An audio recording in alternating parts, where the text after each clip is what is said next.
বন্ধুরা, শিশুরা দেরিতে হাঁটতে শেখে বা দেরিতে কথা বলতে শেখে।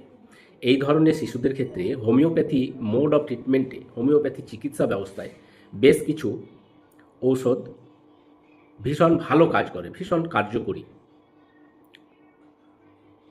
হোমিওপ্যাথি ট্রিটমেন্ট হচ্ছে treat the patient not the disease. এই আদর্শে হোমিওপ্যাথি ট্রিটমেন্ট হয়। একই সমস্যায় কোনো একটা ওষুধকে ব্যবহার করা হয় না, তার অন্যান্য পারিপার্শ্বিক সামগ্রিক একটা লক্ষণ বুঝে কোনো একটা ঔষধ এক সময়ে প্রয়োগ করা হয়।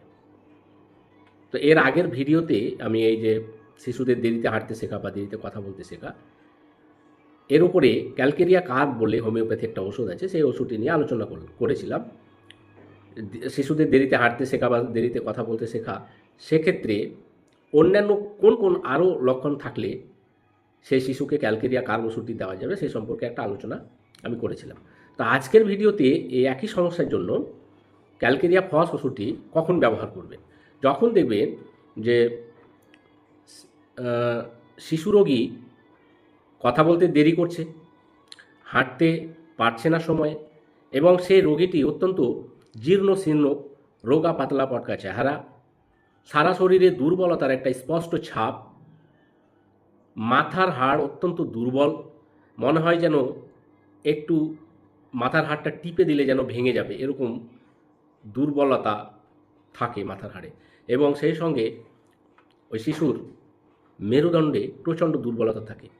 এই কারণেও সে কিন্তু সময়ে হাঁটতে পারছে না। এই সমস্ত যদি লক্ষণ থাকে তাহলে ক্যালকেরিয়া ফস ওষুধটি ভীষণ কার্যকরী। এক্ষেত্রে ক্যালকেরিয়া ফস ওষুধটি 200 বা 1 ml একটু হায়ার পোটেন্সিতে ব্যবহার করতে হবে, একটু উচ্চ শক্তিতে ব্যবহার করতে হবে এবং টানা ব্যবহার করতে হবে। 5 দিন, 10 দিন, 20 দিন ব্যবহার করলে হবে না, 1 মাস, 2 মাস, 3 মাসও ব্যবহার করা যেতে পারে।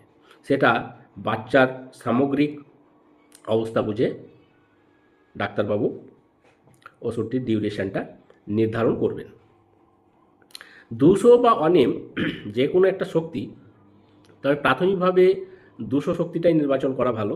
200 শক্তির 1-2 ফোঁটা ওষুধ 100 ml ডপারওয়ালা বোতলে বিশুদ্ধ জলের সঙ্গে মিশিয়ে বোতলটি 10 বার এইভাবে ঝাঁকুনি দেবেন, এবং প্রত্যেক দিন সকালে খালি পেটে 1 ঢাকনা করে ঔষধ শিশুকে প্রয়োগ করবেন। কন্টিনিউ কমসে কম 1 মাস, প্রয়োজনে একজন অভিজ্ঞ হোমিওপ্যাথি ডাক্তারবাবুর পরামর্শ নেবেন। তবে মনে রাখবেন, ওষুধটি যখনই খাওয়াবেন, অর্থাৎ প্রত্যেক দিন সকালে খালি পেটে খাওয়ানোর আগে বোতলটি এইভাবে 10 বার স্ট্রোক দেবেন, ঝাঁকুনি দেবেন। ধন্যবাদ।